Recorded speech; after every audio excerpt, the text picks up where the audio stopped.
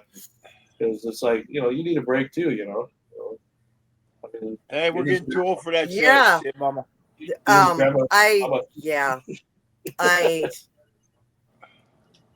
For teething. Well, who's biting the titty? Are they biting their titty? Well, anyway, let's continue the videos here.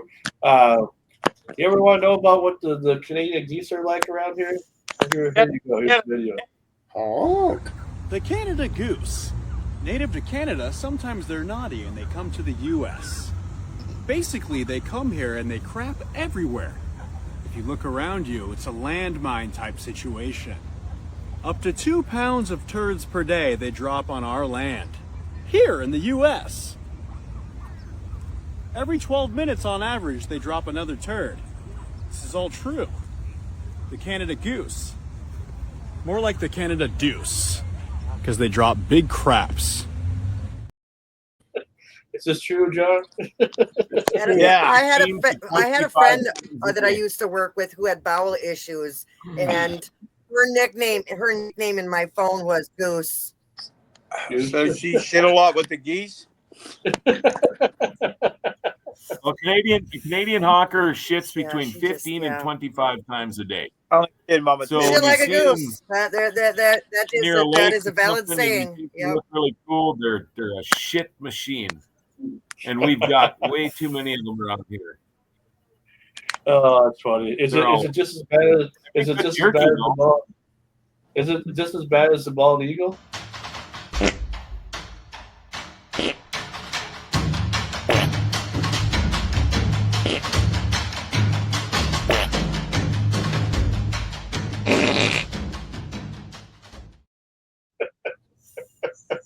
I almost Wow. envy him. This is turning out to be a real shitty show, dude. Yeah. Why is it white? You know?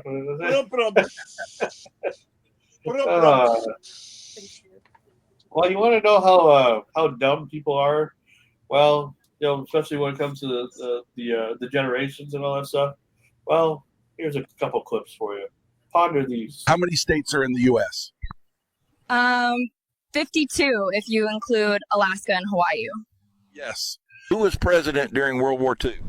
Ronald Reagan. Wait, no, Bill Clinton. How many moons does Earth have? 2. One at night and one during the day. Yes. Who was the first president of the United States? Barack Obama. What country is directly above the U.S.? Texas. Yes. What's the capital of New York? Is it Boston? Where is the Statue of Liberty located? California. Yes. What U.S. state is known for the Grand Canyon? Miami. What country is north of the United States? Russia. Ma'am, who won the Civil War? Honestly, I don't really watch sports. Miss, who was Abraham Lincoln? The first man on the moon. Yes. Name a U.S. city that starts with Q. Canada. Yeah, yes. Ma'am, what's H2O? The robot from Star Wars. How many stars are on the U.S. flag? Is that a trick question? Because the flag is not in our solar system. How many continents are there? 5. No, wait. 7 if you include Canada. Who invented electricity? Elon Musk. What's the capital of the United States? Wall Street. Yes. Who wrote the Constitution? Was it Shakespeare? Yes. We're fucking doomed. And they breed. They're breeding. Yeah. Well, they're all AI videos. They're not actually generated like that. But I've seen some actual real videos like that. I don't have them on here I've tonight. seen real videos I get too. But what do you think about that? Just from a normal person's standpoint. I know there's stupid people out there. I have access to the internet. Yeah. John, you deal with stupid people a lot. So what do you think? It's amazing. I mean, there are things that I thought were a waste of time in school and everything. But now it's like, if you don't, why are they erasing our history and all of that stuff? It's people have no idea what happened 30 years ago, 20 years ago. Sure, Oh, well. sure. Stupid. People don't know what happened 10 days ago. Or even a couple minutes ago. Well, I know for a fact that if I ever work with John, if I work with John and probably all you guys here, and we all work together at the same job and we all did the same thing, This is probably how our reaction would be to that. Yeah. Uh-huh. Yep. Coffee's hot. Coffee's hot. Oh, that's good coffee. Coffee's good. Well, I guess I'm Men's going to room? hit the men's room there. You know the one at the end? It's got more room. Oh, you're bringing your coffee with? Yeah. Oh, back. My back. You know, this guy's coming up on 20 years. Dick. If Chuck's career was one of his daughters, you could take her on a date. That's how long this guy's been. First of all, no one's dating my daughter, period. She's going to die alone. Scotty, you still got that Davenport for sale on the marketplace there? No. How much you asking for that Davenport? $100. $40 for the Davenport. No. You're squeezing my curds here, Scotty. How about $40 and a weekend at my cabin? Deal. Deal? All right. Chuck, he's going to be up there the weekend that you're up there. Well, I was expecting just me and the missus up there. You don't mind that, do you? You could probably go outside or something. Unreal. When the bunkhouse is rocking, don't come a knocking, Scotty. I'll tell you that. Summer sausage. Oh. Summer sausage. Is there an autumn sausage or what? Dick, just put it in your mouth, huh? Whoa, easy there. All right. I suppose.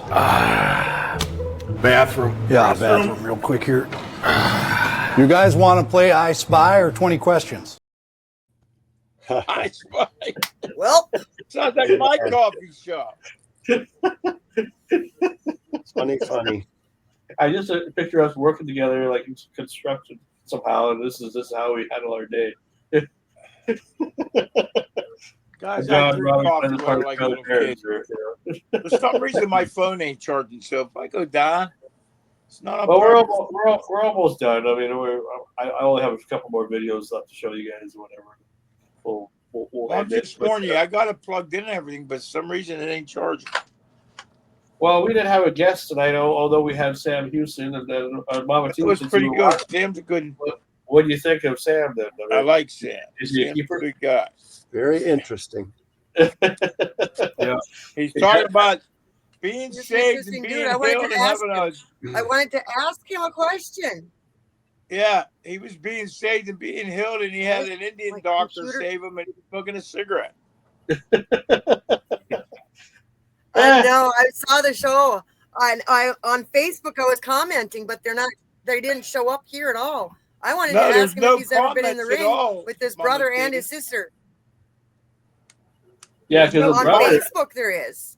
Yeah, because his brother. Not on his here, brother is, his brother is Jake the Snake Roberts, or his half brother. You know.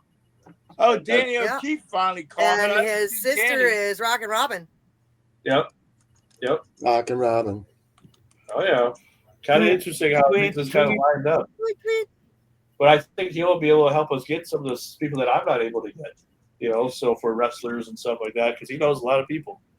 I did an interview with Bob Orton Jr. here during the thing too, and that was fun. You know, I mean, it should have went a little bit longer than I anticipated. Like I wanted to go at least an hour if it could have, but it didn't. It only went about 22 minutes about. But it's like he really didn't want to be there. You know, not at the interview, but just in our area because he was just so sick of touring and stuff. And I asked him. I said, "Well, why do you do it?" Well, it's just for the love of the fans, I guess. You know, and that's kind of what it is because. You know, he doesn't want to be forgotten, but it's like, well, you'll never be forgotten now. I mean, Is he cocky in real life? No, he was very nice the whole time. At least it was to me, anyway. I should have had him wear my referee hat, but I never did. But anyway, let's see. We got a couple more videos here for you that I want to share with you guys here, and let's see here. There we go. We'll share this one here for you. Now, fellas, you have to do this. Anytime you take your wife shopping and you're going to buy her something really nice, go in and talk with a fucked up accent, okay? Now, what I do is even if the person has an accent, I try to mimic it. You got to have fun with it. So I walk in, and the perfect lady comes to greet us. She's got like one of those light scarves around her neck. She walks up, she goes, "Hello, welcome to Christian Dior." And my wife goes, "Don't you fucking dare." I go, "How bad do you want it?" "Hello!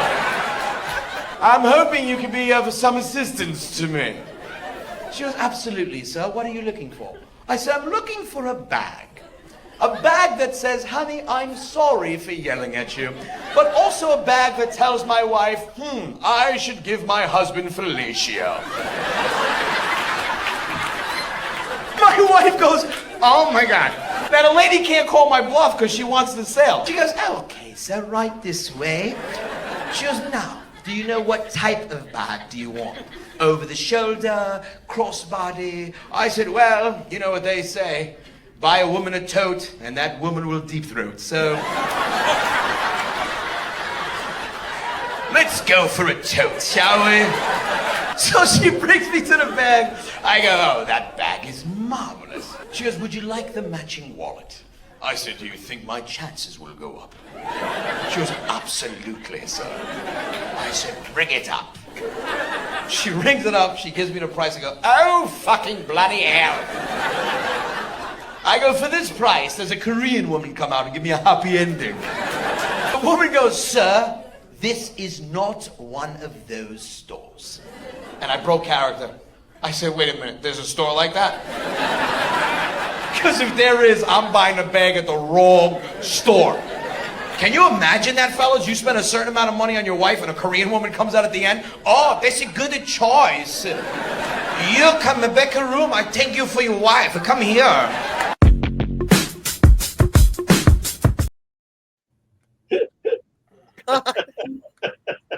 I like that. Had anybody been in that situation before at all? Ever? Yeah, in my dream. I've bought 100 handbags and No, nothing. people don't buy me things. I was in a I've Turkish offered rug to, but factory. I didn't want to pay for them. Some small town in Turkey, and we went to this fancy rug factory. And I don't know if you know anything about Turkish rugs, but they're like currency. They're like our gold and silver. They use them. I mean, they're money. They take some of these rugs take 2 or 3 women 3 or 4 or 5 years to make, but they got us all drunk, and that's how it was. They start rolling me through there. Next thing you know, I'm getting 2 rugs delivered to my house. They brought them to my front door from Turkey, but that's what they do. They wine and dine you and get you all shit faced, and you're like, let's do it. Oh, that's something. That is something. Well, I got one Did more. they give happy endings? Yeah, did they get a happy ending at all from Korean woman? No? Did you get any turkey with that turkey? Did you? Yeah, they stuff it with that turkey. So, He looked Turkey around necks. on that one. okay. Yeah, we. All right, I got one. Look at the face. I got one more video for you guys before we end the show here, and this one's something I think we all can relate to. A good old humor coming from the good old convenience stores. You know, we love good customers, don't we? Well, what would you do with customers like this if you were a clerk? Would you like a bag? What do you think, lady? I'm gonna put it up my ass. Hello, how you doing? Must be nice working in the fucking air, fucking bitch. All right, you want your receipt? Oh, what, like I'm gonna return it? Some people are so ugly. On a Yeah, like your fucking dog. some chapstick for your lips. No, my asshole's chapped. Brother. Excuse me, y'all. I just ran out of gas and I ain't got no money. Well, I don't give a fuck. You getting some food for your dog? What the hell you think I'm getting it for? My fucking zebra? Hey, you got change for 100? Yeah, if you buy something though. That's just 35 cents. You said buy something down. Yeah, 15.38. No, I'll put it up myself. All right. Crazy ass white man. Do you have any more honey buns? No, sorry, we don't keep back stock. What the fuck? What a fat ass. Yes, please. Wait a minute. Oh boy. What? I just saw a video of this girl. Okay, somebody asked for a bucket of beer, so she went over to the counter, pulled out bottles of beer, and started pouring them into a bucket. Well, what did he ask her? Well, why did he dump the milk New in waitress. the bag? I missed something there. It's improv. Do you want your milk in a bag? I think it was a sketch. Oh, okay. I didn't hear that. People were paid to act like this, but it was. Imagine going, working at one of the convenience stores, like and this having customers like that. I deal with customers like that all the time at the casino, and it's fun. Especially when this one guy tells me that he spent $2,000 and he's pissed because he tried to put another grand in there to get his money back, and they took another grand. I was like, "Are you just stupid, sir?" It's just like, I mean, and then you get mad at me thinking that I'm giving you attitude because I'm just talking to you about it, dude. Hey, you're a casino. Yeah, like that's somebody else's fault. No. He's like, "I'm never coming to this fucking place again." It's like, "Oh, I'll see you tomorrow." I'd be like, All hey, right, well- goodbye. That ain't my casino, jackass. Yeah, that's right. That's right. Well, I think that's all we have for tonight. But next week it will be our 2-year anniversary episode. I will be in Grand Forks for that with John, and it should be a good time. And I hope all you guys can make it. We'll be going through Zoom at the time, so it won't be through StreamYard next week. I don't know who my guest will be yet. I'm trying to figure that out. Been kind of slow on that a little bit, but now that we have Sam and all that, maybe he'll be able to help us a little bit more with that. Oh yeah, and I was actually going to do this too. I'm picking out 2 people to do a segment next week for the 2-year anniversary show, just because it's 2 years. I want Sam and Antique Man to do a segment, to record something. Okay. And we'll something funny, something that will be that you think is entertaining. Make it at least under 5 minutes. So at least a little lengthy. Don't just make it a 10-second video and that's it. So that'll be for next week's anniversary episode anyway. Other than that, I want to thank everybody for being a part of it, and thanks to Sam Houston for stopping by and debuting over here. And we'll see you guys next time for another great edition of Renegade Radio. Had fun, guys. Good seeing you, Mama T. Antique Bye, Man. everybody. Jean-Claude Van Damme. Y'all be Streaming safe out Sam. there. And You guys.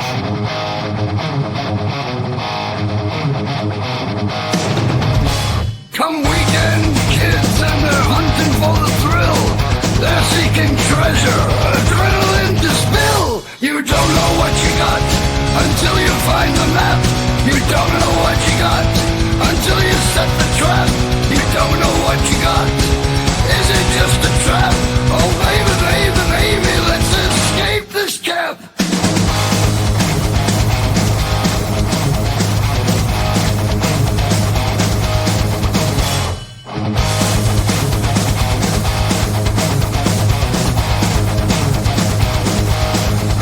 I'm a goonie. You're a goonie. We are all fucking goonies.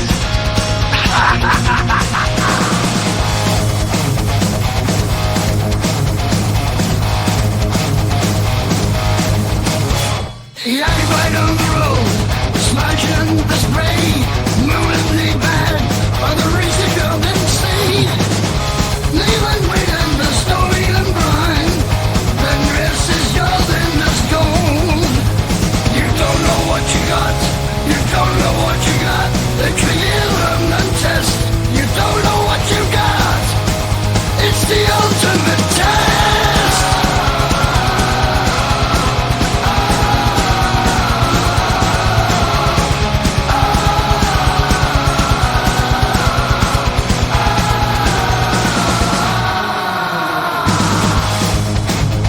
With hearts ablaze, they ride the wind, not just the game. To the pirate ship where our anthem sung. You never say die when you're young and the brave.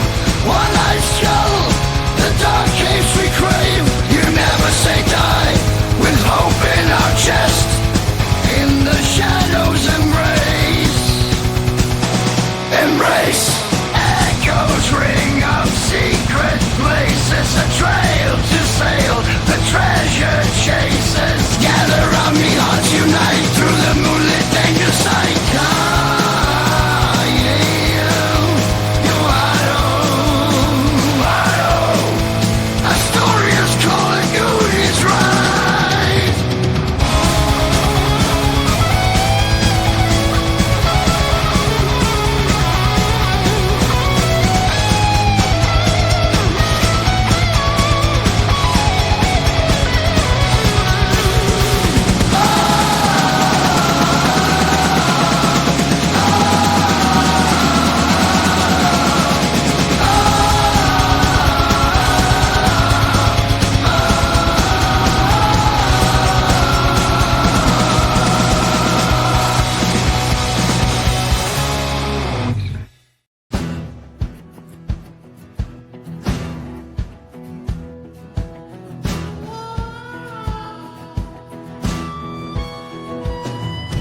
Then heard the legend rides forever on iron horses, the winds of time. He's the road king rider, rip, rip, rip, forever in our hearts. Road king riders. Oh, road king rider, rip, rip, rip, Forever in our hearts.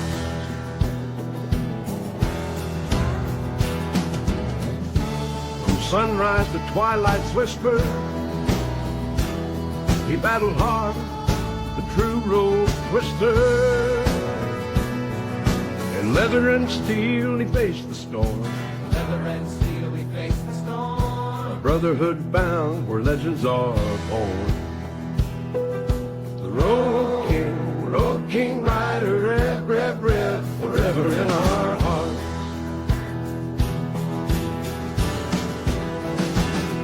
Through dust and fire, his spirit roams. On endless highways, he calls them home. The open road, his final song. In every mile, his legacy strong.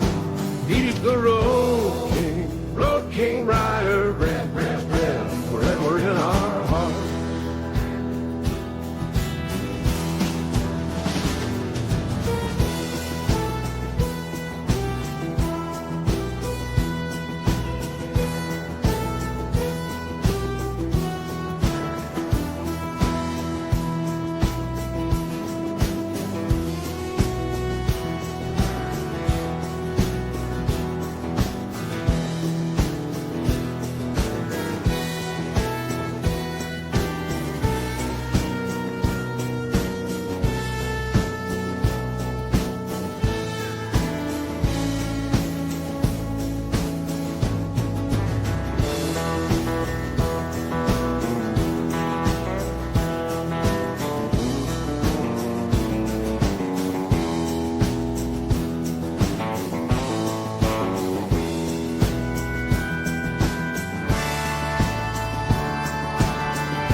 Thunder roared and the diesel sang. In the tales of men his name will clang. Found freedom in the open wide field, with a heart of iron and steel as his shield.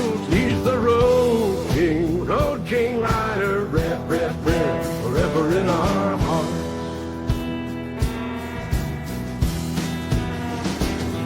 His journeys echo across the stars, a wanderlust soul and a life of scars. In the revving throne, through the setting sun, has just begun. He's the road king rider, rip, rip, rip, forever in our hearts.